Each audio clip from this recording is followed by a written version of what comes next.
नमस्कार दोस्तों, स्वागत है आप सबका मेरे चैनल कथा डिलाइट पर। आज हम आपके लिए लेके आए हैं एक विष्णु भक्त की कहानी। ये विष्णु भक्त कोई और नहीं, एक मोर है। जी हाँ, एक मोर की विष्णु की भक्ति की कहानी आज मैं आपको सुनाने जा रही हूँ। कनकपुर गांव में भगवान विष्णु का एक मंदिर था। उस मंदिर के आगे एक सुंदर एवं काफ़ी बड़ा बाग था। वही एक छोटी सी कुटिया में बाग का माली जीतो अपनी पत्नी रमा के साथ रहता था। जीतो सारे दिन बाग की देखभाल करता था, पेड़ों को पानी देता था। रमा घर का काम किया करती थी। घर का काम समाप्त होने के बाद वह अपनी कुटिया में तो कभी मंदिर में जाकर भगवान विष्णु के भजन गाया करती थी। एक दिन वह अपनी कुटिया के बाहर एक पेड़ के नीचे बैठी भजन गा रही थी। तभी उसे एक मोर दिखाई दिया। वह रमा के पास आसपास घूम रहा था और अपने पंख फैलाकर नाच रहा था। रमा ने मोर को नाचता देखा तो उसे बहुत अच्छा लगा। जब तक वह भजन गाती रही, मोर वही घूमता रहा। उसके बाद वह कहीं चला गया।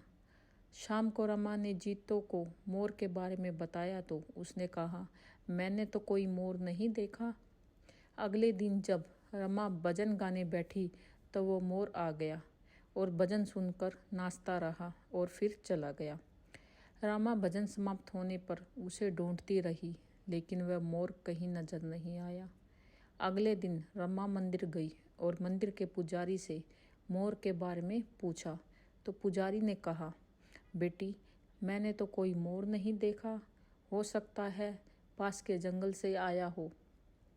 तब रमा ने कहा, लेकिन बाबा, मैं सब भजन गाती हूँ, वह तभी आ जाता है और जैसे ही भजन पूरा हो जाता है वह चला जाता है। उसके बाद कहीं नजर नहीं आता।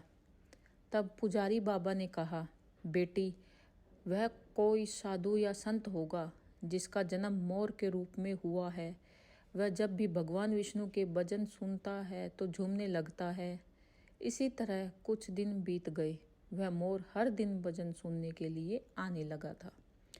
एक दिन रमा ने जीतो से कहा, वह मोर हर दिन भजन सुनने आता है, मुझे कुछ समझ नहीं आ रहा।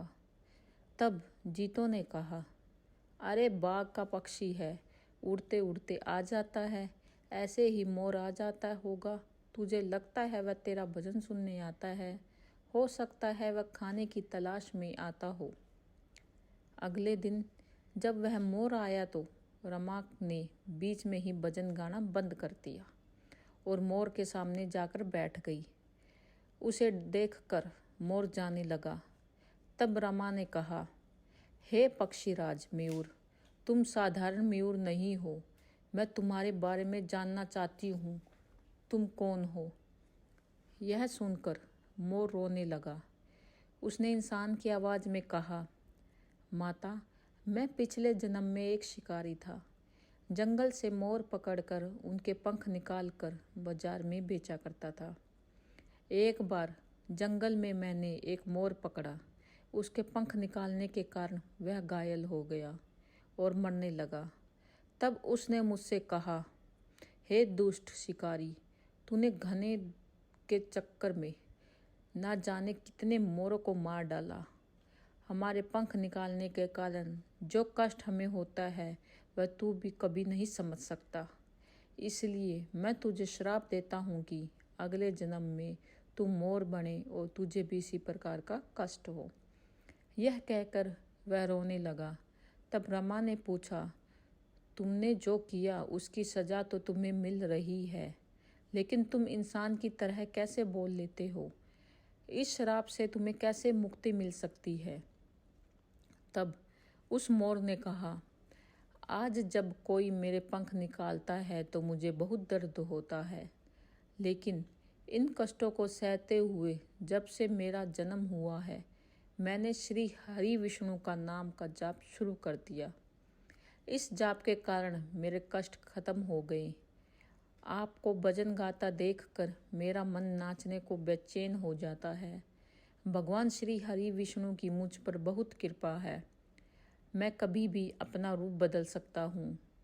यह कहकर वह सुंदर लड़के के रूप में प्रकट हो जाता है। उसे देखकर रमा बहुत खुश होती है और पूछती है, किंतु तुम किसी और को क्यों दिखाई नहीं देते हो? तब मोर रूपी लड़के ने कहा, मैं इंसान के रूप में रहता हूँ, किंतु जब कोई श्री हरि विष्णु का नाम का गुणगान करता है तो मैं अपने आप को रोक नहीं पाता और मोर के रूप में नाचने लगता हूँ। रमा ने आगे पूछा, तुम्हें इस श्राप से कैसे मुक्ति मिल सकती है? क्या मैं तुम्हारी कोई मदद कर सकती हूँ? तब मोर ने कहा, माता, यह बहुत कठिन है।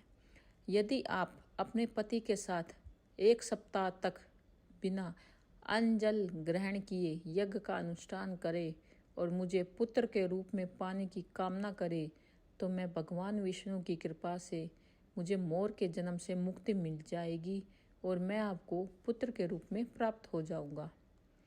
रमा ने शाम को यह बात जीतो को बताई। जीतो ने मंदिर के पुजारी से बात की और यज्ञ का अनुष्ठान किया।